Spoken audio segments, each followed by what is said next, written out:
Okay, today we're going to look at finding the area between two curves, and we're going to be using the calculator because these intersections turn out to be not easy to calculate. So let's talk about, first of all, I have it entered in here and zoomed in nice. 4 minus x squared is the blue curve, and the red line is 3 minus x.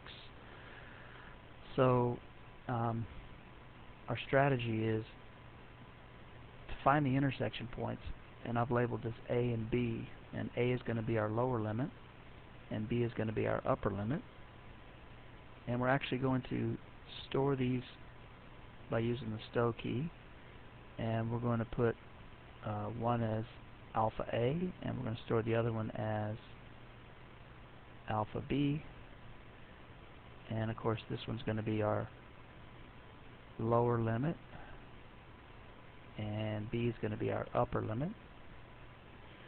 So let's see how we're going to write this. We're going to say,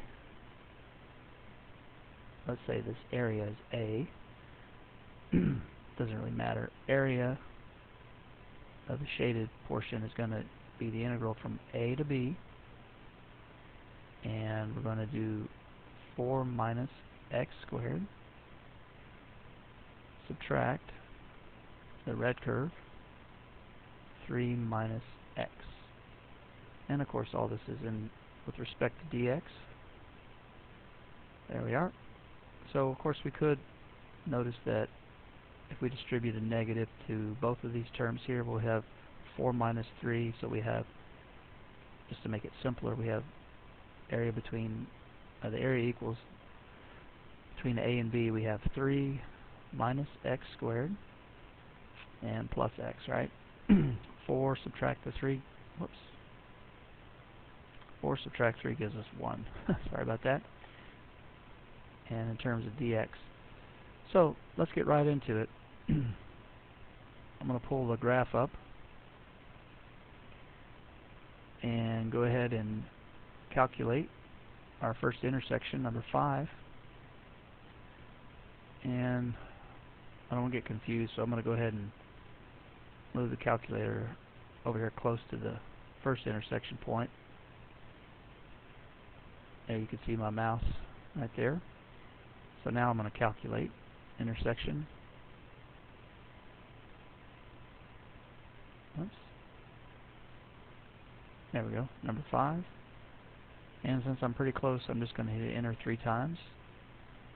And I have it at negative 0.618. So let me show you how to store it real quick in case you forgot.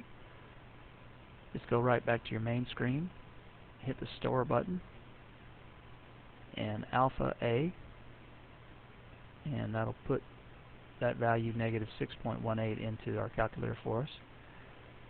Go back to the graph, and let me trace over here a little bit closer to the answer so I don't have to use the arrow key so much. That's pretty close to the answer, right? The intersection point.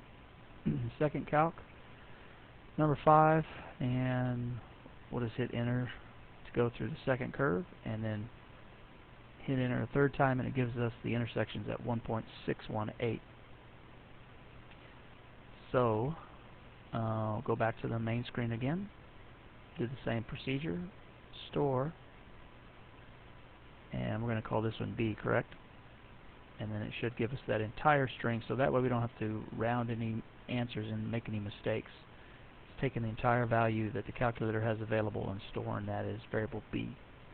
So from this screen, let's use the math button, and we'll use the function integrator, which is number 9,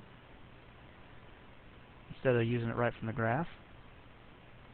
And if you have an 84 plus and it has the this notation up here, then it's okay. Just hit alpha A.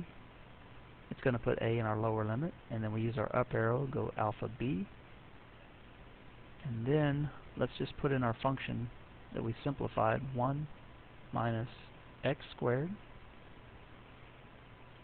plus x,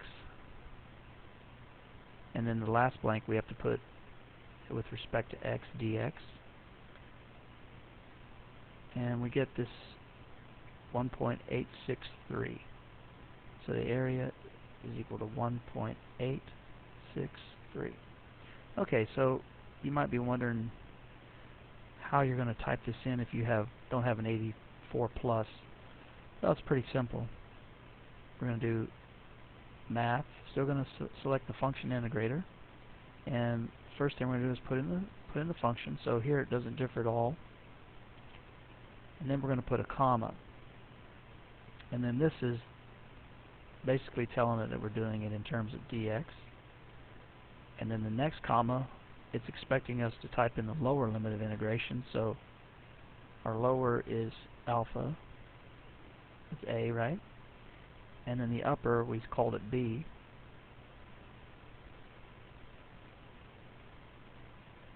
And so if you push this in your calculator and you have this curve in there with a and b set up, then you should get the same area that I got, 1.863. Now go ahead and give that a try, and it should come in handy when you're solving these problems.